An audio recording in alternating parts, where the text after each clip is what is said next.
بسم اللہ الرحمن الرحیم رحماء بینہم صدق اللہ العظیم۔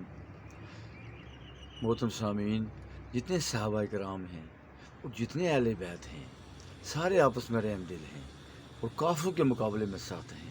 ہمارے دل کے اندر کسی صحابی کے بارے میں اور اہل بیت میں سے کسی فرد کے بارے میں کوئی ایسی بات ہمارے ذہن میں نہیں ہونی چاہیے جو ان کی شان کے خلاف ہو۔ دیکھیں، وہ لوگ حضور کی محبت میں رنگے ہوئے تھے، وہ حضور کے ایک اشارے پہ کٹ مرنے کو تیار ہو جاتے تھے۔ بس حضور کا اشارہ حضور کو دیکھتے تھے تو یہ کافی تھا۔ نماز کے اندر حضور کو حکم ہوا قبلہ بدلنے کا، حضور صلی اللہ علیہ وسلم نے نماز کے اندر اپنی ایڑیوں کو بدلا تو صحابہ نے بھی اپنی ایڑیوں کو بدل لیا، کوئی اختلاف نہیں کیا، نہ یہ پوچھا کہ آپ نے یہ کیوں ایسے کیا۔ پھر صلح حدیبیہ کے اندر جب مشرکین مکہ نے انہیں عمرے سے روک لیا، 14 صحابہ کرام تھے، تو حضور نے حکم دیا کہ جو قربانی کے جانور ہم وہاں سے لائے ہیں مدینے سے ہدی، اس کو ذبح کر دو اور اپنے بال منڈوا دو، حلق کروا دو۔ تو صحابہ کرام وہ جو صلح حدیبیہ کے اندر معاہدہ ہوا تھا اس سے ان کے دل بڑے رنجیدہ تھے، وہ پریشان تھے کہ حضور صلی اللہ علیہ وسلم نے ان کی ہر بات کو مان لیا۔ ہمیں ایک اشارہ کرتے تو یہ مکہ والے کون ہوتے ہیں، ہمیں ایک اشارہ کرتے تو ہم ان کی تکا بوٹی کر سکتے تھے، لیکن حضور صلی اللہ علیہ وسلم بہتر جانتے تھے، انہیں اللہ کا حکم ہوتا تھا جو وہ کرتے تھے۔ تو اللہ کے نبی صلی اللہ علیہ وسلم نے ان سے کہا آپ قربانی کے جانور جو لائے ہیں حدین کو ذبح کر دیں اور بال منڈوا دیں۔ صحابہ پریشان ہیں، صحابہ اس پہ عمل نہیں کر رہے، اس پر عمل نہیں کر رہے۔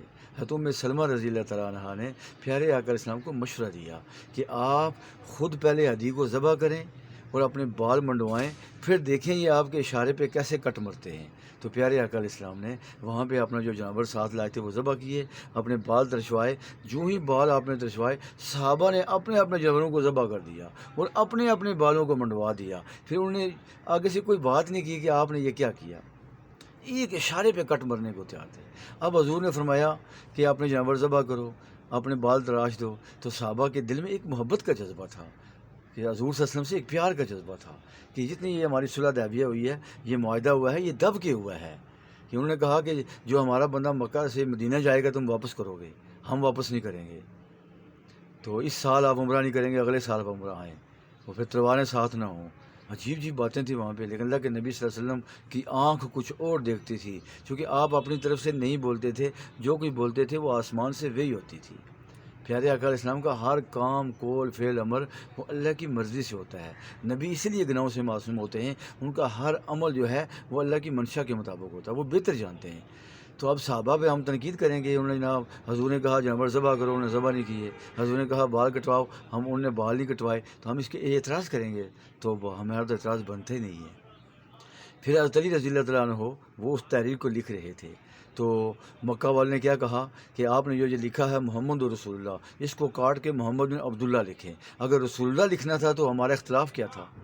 اب اللہ کے نبی صلی اللہ علیہ وسلم نے کیا فرمایا کہ علی اس کو کاٹ دو، محمد رسول اللہ کو کاٹو اور یہاں پہ محمد بن عبداللہ لکھو۔ حضرت علی رضی اللہ عنہ نے انکار کر دیا، میں نہیں کاٹوں گا، یہ لیں کاغذ اور قلم، اے اللہ کے نبی صلی اللہ علیہ وسلم میری ہمت گوارا نہیں کرتی۔ یہ ایک محبت کا جذبہ تھا، وہاں بھی صحابہ نے قربانی جانور ذبح نہیں کیے، محبت کا جذبہ تھا، حلق نہیں کروایا، محبت کا جذبہ تھا۔ بات تو تھی نبی کی، لیکن ایک محبت کا جذبہ بہت بڑا ان کے اندر تھا۔ حضرت علی کے اندر بھی یہی محبت کا جذبہ تھا۔ اللہ کے نبی صلی اللہ علیہ وسلم دب کے ہم یہ کہ ہر بات ان کی مان رہے ہیں، اب یہ میں کیوں کاٹوں؟ حضور نے پھر اپنے ہاتھ سے اس کو کاٹا۔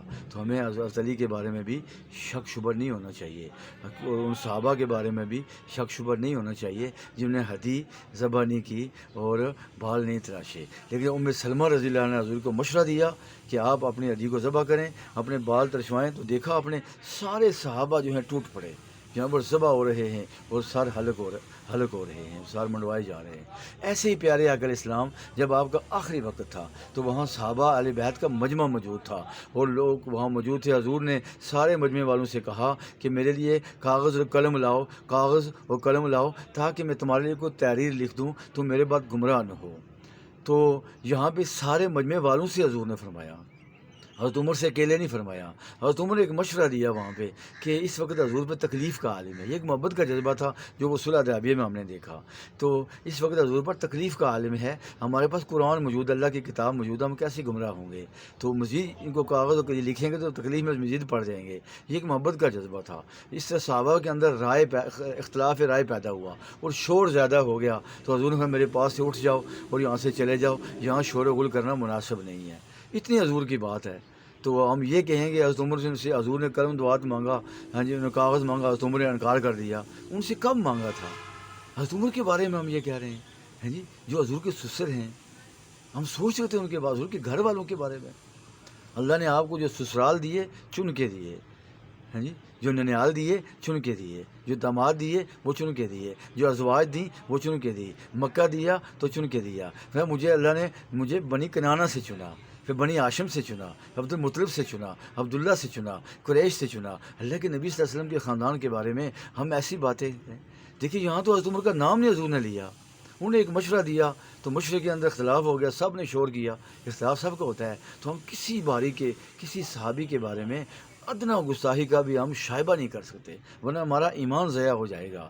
وہ حضور صلی اللہ علیہ وسلم کے صحابہ ہیں، وہ پیارے آقا علیہ السلام کے جانثار ہیں، وہ ہجرت میں ساتھ رہنے والے، وہ جنگ بدر میں ساتھ رہنے والے، جنگ احد میں ساتھ رہنے والے، جنگ خندق میں ساتھ رہنے والے، حنین میں ساتھ رہنے والے، خیبر میں ساتھ رہنے والے، فتح مکہ میں ساتھ رہنے والے، اور آخری خطبے میں 1.25 کا مجمع ان صحابہ کرام کا ہے۔ ہم ان کے بارے میں دیکھیں، ہم اختلافات کو بیان کریں گے تو اسلام دنیا میں کیسے پھیل گیا، مشرق سے مغرب تک اسلام پھیل گیا۔ یہاں سے پتہ چلتا ہے کہ وہ سب آپس میں رحم دل تھے، کافروں کے مقابلے میں سخت تھے۔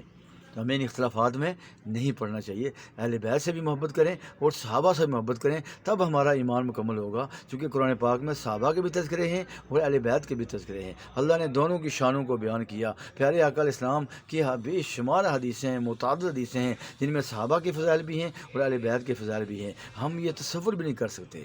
تو پلیز ہم ان چیزوں میں نہ پڑیں، ہم دیکھیں اسلام کہاں جا رہا ہے، ہم پیروی کریں، حضور کی پیروی کریں، ان کے صحابہ کی پیروی کریں، اہل بیت کی پیروی کریں، اسی میں ہماری کامیابی اور نجات ہے۔